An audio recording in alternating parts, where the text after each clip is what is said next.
दोस्तों, आखिर कैसे अचानक कल रात अयोध्या में हुआ बड़ा चमत्कार जो दिखाई दिया भगवान विष्णु जी का सुदर्शन चक्र। जी हाँ, यह घटना कल रात अयोध्या में घटित हुई है, जिसे देखने के बाद ऐसा लगता है कि मानव सभी देवताओं की सीधी कृपा अयोध्या पर दिखाई पड़ रही है। दोस्तों, राम मंदिर के उद्घाटन में अब कुछ ही दिन बाकी हैं। श्री राम जी की प्राण प्रतिष्ठा 22 जनवरी को होने वाली है, जिससे पहले ऐसे अनेकों घटनाएं अयोध्या नगरी में लगातार देखने को मिल रही है। वहीं पर मंदिर के उद्घाटन में 22 तारीख के लिए तैयारियां जोरों शोरों से दिन रात हो रही है और देश भर में भी अयोध्या राम मंदिर बने ने की खुशी पूरे देश पर छाई हुई है। वहीं पर अयोध्या राम मंदिर को खास बनाने के लिए देश विदेश से काफी उपहार भेजे जा रहे हैं, जिसमें से 10 फीट ऊंचा ताला और चाबी, 8 देश का समय बताने वाली घड़ी, सोने की खड़ा हुआ 11 किलो का एक बड़ा दीपक और वहीं पर 21 कुंडल का घंटा, 108 फुट लंबी पैंटी,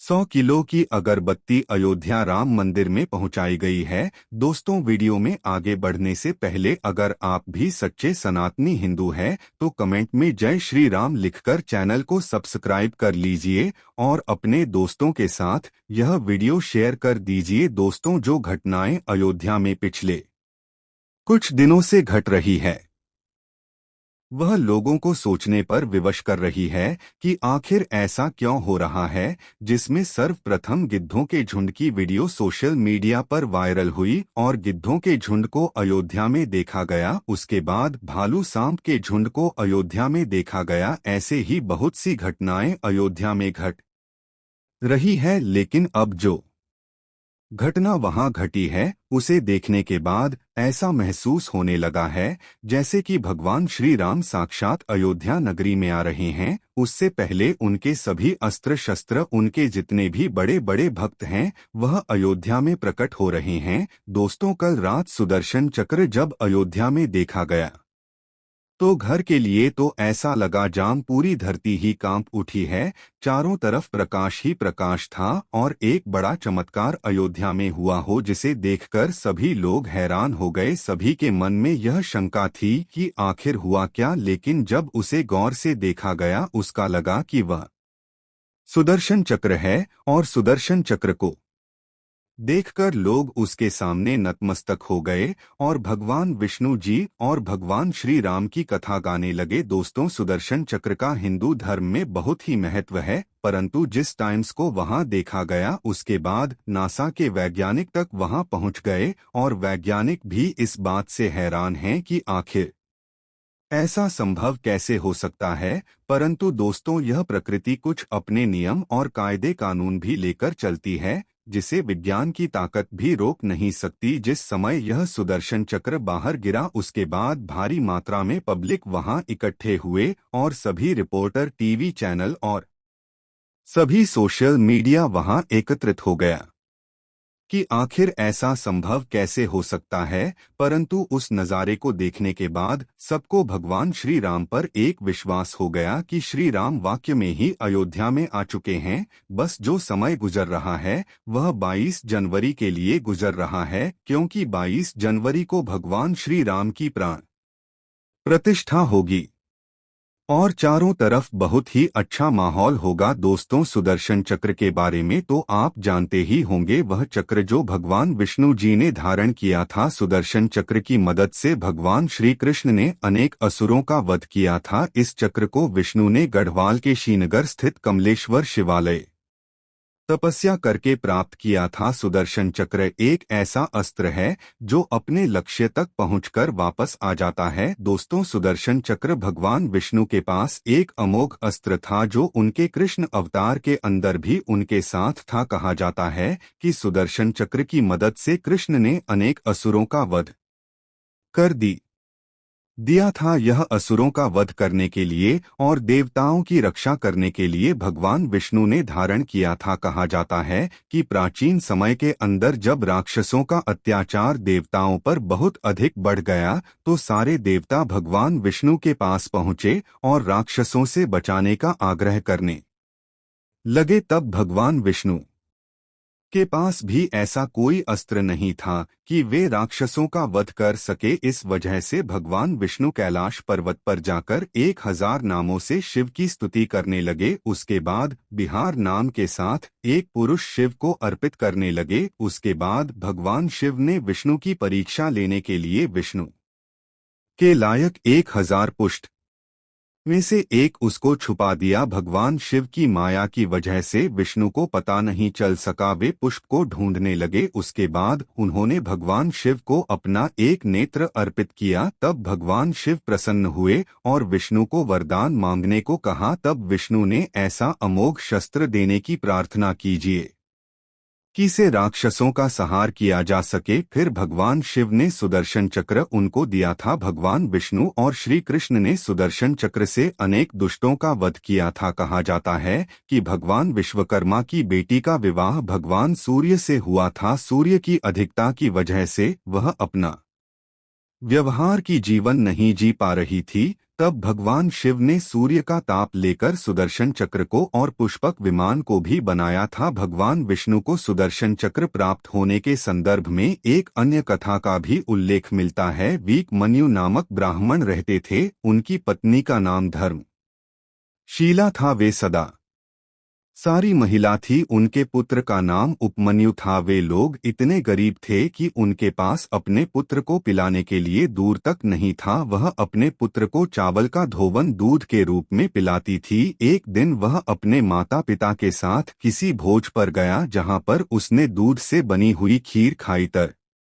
बोस से दूध के स्वाद के बारे में पता चल गया। उसके बाद अगले दिन बालक ने असली दूध की मांग की और चावल के धोवन को पीने से इनकार कर दिया। उसके बाद धर्मशीला ने बताया कि तुम विरूपाक्ष की सेवा करो। उसकी माता ने आगे बताया कि श्री दामा प्राचीन समय के एक महान असुर राजा थे। उसका प्रताप इतना तेज था कि उसने अपनी ताकत से तीनों लोगों को अपने वश में कर लिया और विष्णु की कुर्सी को छीनने का प्रयास करने लगा। इस वजह से विष्णु भगवान भी भयभीत हो गए और कैलाश पर्वत पर जाकर एक पैर की उंगली पर खड़े होकर भगवान शिव की आराधना करने लगे। 1000 साल तक तपस्या करने के बाद भगवान शिव प्रसन्न हुए और विष्णु को सुदर्शन चक्र प्रदान किया, जिसकी मदद से भगवान विष्णु राक्षसों का संहार कर सके। दोस्तों, इस अस्त्र की खास बात यह थी कि यह हवा के प्रचंड वेग की तरह तेजी से घूम सकता था और यह अपने दुश्मन को परमाणु बम की तरह भस्म कर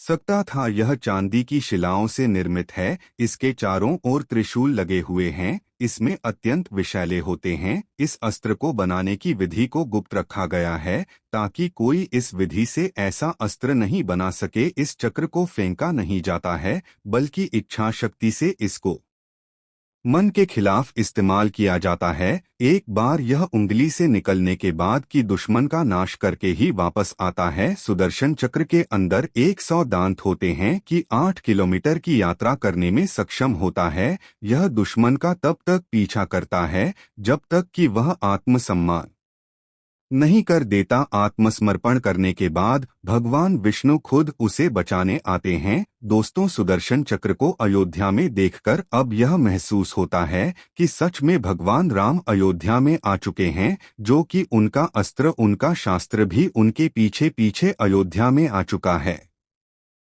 अब बात करते हैं भगवान राम जी जीवन के बारे में। नंबर 1, भगवान राम जी भगवान विष्णु जी के 7वें अवतार थे, जिनका जन्म त्रेता युग में अयोध्या के राजा दशरथ और रानी कौशल्या के घर हुआ था। श्री राम इक्ष्वाकु वंश से संबंधित है, जिसे राजा इक्ष्वाकु, जो भगवान सूर्य के पुत्र थे, उनके द्वारा स्थापित किया गया था। इसी वजह से रामचंद्र जी को सूर्यवंशी राजा कहा जाता है। श्री रामचंद्र जी हिंदू महाकाव्य रामायण के मुख्य पात्र हैं और हिंदू धर्म के एक प्रमुख देवता हैं। विशेष रूप से वैष्णव परंपरा के मानने वालों के लिए वह महत्वपूर्ण हैं। एक शाही परिवार में जन्मी भगवान राम के जीवन को अप्रत्याशित परिस्थितियों जैसे 14 साल के वनवास और कई नैतिक दुविधाओं और नैतिक सवालों से आजीवन चुनौती का सामना करना पड़ा। श्री राम जी के रूप में विष्णु जी का मानव अवतार हुआ और उन्होंने जो कष्टों का सामना किया, से साबित होता है कि सतोगुण विष्णु जन्म और मृत्यु के चक्र में है, वह शाश्वत नहीं है। एक समय में भगवान विष्णु अपने निवास स्थान वैकुंठ में शेषनाग की शैया पर विश्राम करते हैं। नंबर 2, भगवान राम का 14 वर्ष का वनवास। श्री रामचंद्र जी की सौतेली मां कैकेयी ने अपने पति राजा दशरथ को आदेश दिया कि वह रामचंद्र जी को 14 वर्ष के लिए राजगद्दी का अपना अधिकार त्यागने वनवास जाने का फरमान सुनाए। एक आदर्श पुत्र के रूप में जी ने पूर्ण समर्पण के साथ अपने पिता के अनिच्छुक निर्णय को स्वीकार कर लिया और अपनी पत्नी सीता और छोटे भाई लक्ष्मण के साथ 14 वर्ष के लिए अयोध्या छोड़ वन की ओर प्रस्थान किया। नंबर 3, जब भगवान राम ने देवी पार्वती को पहचान लिया था, जब भगवान राम सीता जी के खो जाने का शोक मना रहे थे, तब शिव जी शिवलोक में देवी पार्वती के साथ अपने बड़े भाई विष्णु जी को देख रहे थे। शिव जी ने उन्हें प्रणाम किया। तब पार्वती जी ने शिव जी से पूछा, भगवान आपने किसको प्रणाम किया? शिव जी ने कहा, पृथ्वी पर एक संत के में प्रच्छन्न मनुष्य वास्तव में भगवान विष्णु है। उसकी पत्नी सीता खो गई है, इसलिए विष्णु जी उदास है। देवी पार्वती को शंकर जी की यह बातें सुनकर आश्चर्य हुआ। भगवान कैसे रोक सकते हैं और कैसे असहाय हो सकते हैं? देवी पार्वती ने कहा, मुझे विश्वास नहीं होता। मैं विष्णु जी की परीक्षा ली। शिवजी ने पार्वती को ऐसा न करने की चेतावनी दी, लेकिन शिवजी के जाने के बाद पार्वती ने सीता का रूप धारण कर लिया और पृथ्वी पर चली गई, जहां विष्णु अकेले विलाप कर रहे थे। नंबर 4, राम सेतु का निर्माण किसने किया था? भगवान राम या आदि राम ने हनुमान भक्त आत्मा थे। वह राम जी द्वारा एक शांति दूत के रूप में लंका में अभिमानी शासक रावण को आत्मसमर्पण करने और सीता को राम जी को वापस लौटाने के लिए भेजे गए थे, लेकिन अहंकारी रावण ने उनकी बात को नहीं स्वीकारा और सीता को वापस करने से मना कर दिया। बाद में फिर युद्ध की यलगार हुई, परंतु अब विशाल महारथी सागर लंका तक पहुंचने में बाधक बन गया। रामचंद्र जी लगातार 3 दिनों तक घुटनों पानी तक महासागर में खड़े रहे और समुद्र से रास्ता देने का अनुरोध किया, लेकिन सागर ने रास्ता नहीं दिया। इससे हताश होकर श्री राम ने अग्निबाण को उठाकर पूरे समुद्र को जला देने का प्रण लिया। तब सागर ने ब्राह्मण का रूप धारण किया और हाथ जोड़कर श्री राम के समक्ष खड़े हो गए और क्षमा मांगी और श्री राम से कहा कि आपकी वानर सेना में जो 2 भाई नल और नील हैं, उनको अपने गुरुजी दृश्य मुनींद्र की कृपा से शक्ति प्राप्त है। यदि उनके हाथों से कोई भी वस्तु जल में डाली जाएगी तो वह की नहीं बल्कि टायर जाएगी, लेकिन उन्होंने इस शक्ति को गर्म अभिमान हो जाने के कारण खो दिया है। अब दृश्य मुनींद्र जी ही श्री राम की मदद कर सकते हैं। नंबर 5, राम जी ने रावण का वध कैसे किया? रावण भगवान शिव का बहुत बड़ा भक्त था। रावण ने 10 बार शिव जी को अपना सिर काटकर चढ़ाया और 10 बार ही शिव जी ने रावण को उसका शीश लौटा दिया था और उसे आशीर्वाद दिया कि आप 10 बार सिर कटने के उपरांत ही मर सकेंगे। रावण को मानना मुश्किल था, क्योंकि रावण को नाभि में अमृत होने का वरदान मिला हुआ था। कहा जाता है कि रावण अत्यधिक शक्तिशाली था और उसने 33 करोड़ देवी देवताओं को भी कैद कर लिया था। सीता को रावण की जेल से मुक्त कराने के लिए श्री राम और रावण के बीच युद्ध हुआ, लेकिन राम रावण को नहीं मार सके। तब विभीषण ने श्री राम जी से कहा कि रावण की नाभि में तीर लगने पर ही रावण का वध हो सकता है, लेकिन रामचंद्र के सारे प्रयास व्यर्थ अर्थ गए। फिर रामचंद्र जी ने सर्वोच्च भगवान कबीर साहेब जी का आह्वान किया। आदि राम ने गुप्त रूप में रामचंद्र के हाथों पर हाथ रखा और रावण की नाभि में तीर मारा। इस तरह आदि राम की कृपा से रावण मारा गया। नंबर 6, भगवान राम द्वारा सीता जी की अग्नि परीक्षा लेना। युद्ध समाप्त हो गया, रावण मारा गया और सीता जी को रावण की कैद से छुड़ा लिया गया। जब सीता जी वापस लौटी तो श्री रामचंद्र जी ने सीता जी की अग्नि परीक्षा ली। यह क्रिया कई लोगों की उपस्थिति में हुई। सीता जी अग्नि परीक्षा में सफल हुई। तब भगवान राम ने सीता जी को स्वीकार किया और रावण के विमान में लक्ष्मण और हनुमान के साथ अयोध्या वापस लौट आए। दोस्तों, आज की वीडियो देखकर आप सभी लोगों को कैसा लगा? अगर वीडियो पसंद आई है तो वीडियो को लाइक और चैनल को सब्सक्राइब कर लीजिए।